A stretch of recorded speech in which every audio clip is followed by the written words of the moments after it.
আজ বাংলাদেশ একটি গভীর সংকটময় মুহূর্তের মধ্য দিয়ে যাচ্ছে। এখন পর্যন্ত আমাদের প্রাপ্ত খবর অনুযায়ী আওয়ামী লীগ, ছাত্রলীগ, যুবলীগের সন্ত্রাসীরা গুলি করে কুপিয়ে প্রায় 30-এর অধিক শিক্ষার ছাত্র জনতাকে হত্যা করেছে এবং দিন শেষ হতে হতে এই সংখ্যাটা কোথায় গিয়ে দাঁড়ায় আমরা জানি না।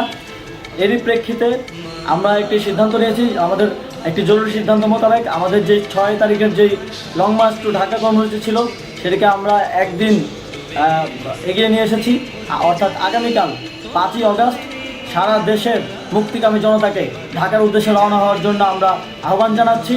যারা পারবেন, যাদের পক্ষে সম্ভব হবে, আজ রাতেই আপনারা ঢাকার উদ্দেশ্যে রওনা হয়ে যান। আমরা আগামীকাল সারা দেশের মুক্তিকামী জনতাকে ঢাকায় আসার আহ্বান জানাচ্ছি। বিশেষ করে ঢাকার আশেপাশে যে জেলাগুলো আছে আপনারা দায়িত্ব নিয়ে মসজিদের মাইকে ঘোষণা দিয়ে যাদেরকে পাবেন সবাইকে নিয়ে ঢাকার উদ্দেশ্যে রওনা হন। এই লড়াই আমাদের জন্য একটি চূড়ান্ত লড়াই। আমরা চূড়ান্ত ঘোষণার জন্য প্রস্তুত, আমরা গণভবনের দিকে যাত্রার জন্য প্রস্তুত এবং সেই উদ্দেশ্যেই আপনারা সবাই ঢাকা আসুন। আমরা আপনাদের সবাইকে নিয়ে আমাদের চূড়ান্ত দাবি আদায়ে এগিয়ে যাব।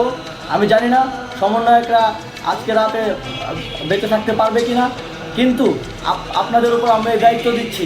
আপনারা সবাই নিজ দায়িত্বে ঢাকায় আসবেন আগামীকাল এবং পরশু পরিস্থিতি বিবেচনা করে পরশু গণভবনের দিকে 4 দিক থেকে আমরা রওনা হব। আমরা খুব আতঙ্কের সাথে লক্ষ্য করছি যে ছাত্রলীগ, যুবলীগ এবং আওয়ামী লীগের গুন্ডারা পুলিশের অস্ত্র দিয়ে পর্যন্ত সাধারণ জনগণের উপর হামলা করছে। কিন্তু একটি সুখের খবর হচ্ছে সারা দেশের বিভিন্ন স্থানে সেনাবাহিনী ছাত্র জনতার পক্ষে দাঁড়িয়েছে, আবার কিছু কিছু জায়গায় যেমন মিরপুর ও মোহাম্মদপুরে সেনাবাহিনী ছাত্র জনতার বিপক্ষে দাঁড়িয়ে গুলি চালাচ্ছে। আমরা সেনাবাহিনীর প্রতি আহ্বান জানাতে চাই, আপনারা এদেশের নাগরিক এবং আপনারা এদেশের নিরাপত্তার দায়িত্বে আছেন, এদেশের জনগণের যানবাহনের নিরাপত্তার দায়িত্বে আছেন।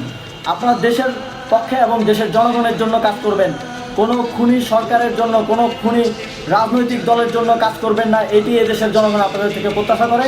আমাদের এই আন্দোলনে সম্পূর্ণ সমর্থন দিয়ে নিরপেক্ষ থাকুন, অথবা এই খুনি বাহিনীকে, সরকারের খুনি বাহিনীকে প্রতিহত করুন, তাদেরকে যথাযথ শাস্তির আওতায় নিয়ে আসুন। যেই কারফিউ সরকারের পক্ষ থেকে ঘোষণা করা হয়েছে, আমরা স্পষ্টভাবে বলতে চাই সেনাবাহিনী এই ধরনের কোনো কারফিউ বাস্তবায়নের জন্য মাঠে না নামে। যদি মাঠে নামে তাহলে সেনাবাহিনী স্পষ্টভাবে অফিসিয়ালি জনতার বিরুদ্ধে দাঁড়াবে। আমরা চাই না সরকারের এই ষড়যন্ত্র সেনাবাহিনী পাবিক।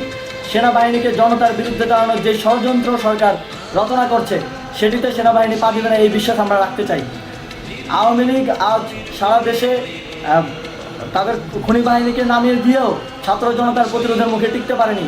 রাজপথের পরাজিত শক্তি হিসেবে তারা সেনাবাহিনী সহ অন্যান্য বাহিনীকে আমাদের বিরুদ্ধে কাজে লাগানোর চেষ্টা করছে।